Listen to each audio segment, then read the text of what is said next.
นนี้คือบทเรียนเลยบทที่2ของเฮาบททั้ง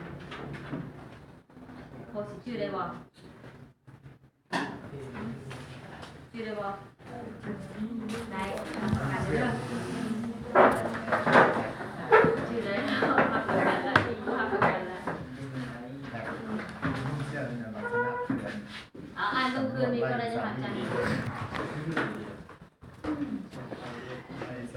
ลานักโทษ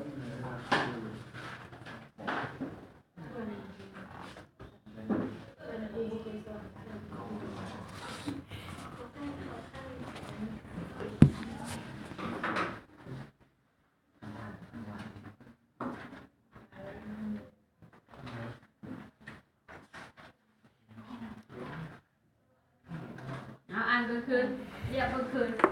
ข้อนี้แหละแก้มีปัญหาแล้วจริง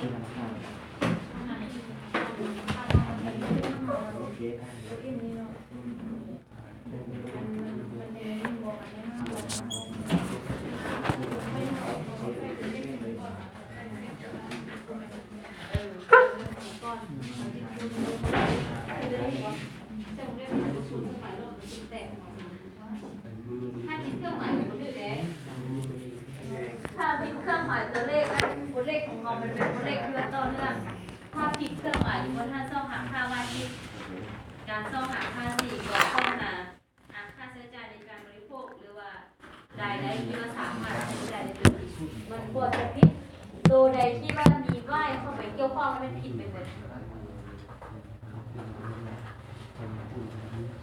แล้วก็คือ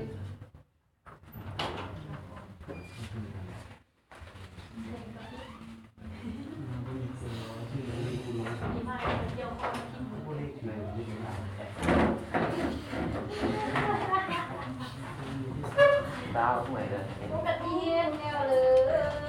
ยคนไหนหรือมุกคนโลกประเทศเขาว่าอะไรเร็วน้องนะอ๋อคนโลกในโลกไปคนโลกคนโลกดีมากนะคนโลกกับคนด้อยเนาะยากเลยเนาะเอาพวกเอาสุริยเนี่ยได้ดีเลยสุริยคนโลกอะไรเมื่อมันเมาอ่ะห้ามมาไม่นะก็เช่นเราเจ็ดก็เปลี่ยนที่ว่าถ้าตอนแรกเป็นยาวความว่ามันเวลาจับยุตินะฟองมือน่าจะมองนี่ได้กูยิ่งเลยกูได้ไปสนามเลยเนี่ย